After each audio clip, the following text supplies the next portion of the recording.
ابراهيم دياز والهيلة اللي نايضة عليه. يعني تسمع واحد الهيلة في السوايعات الاخيره تسمعوا واحد الكلام اللي كبير على هذا اللاعب هذا، هو انه وليد الركراكي خرج وعطى واحد الموجه ديال الشهر باش انه يفكر في المستقبل ديالو مع اين منتخب غادي يختار.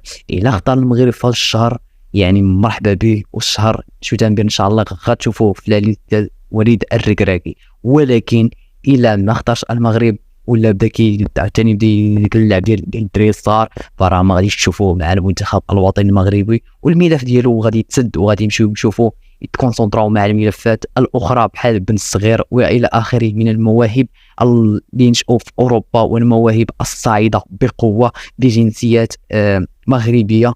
يعني كنتمنوا المنتخب الوطني المغربي كل التوفيق يعني. والسلام عليكم ورحمه الله تعالى وبركاته. كما كنختموا الفيديوهات ديالنا دائما، ان الله لا يغير ما بقوم حتى يغيروا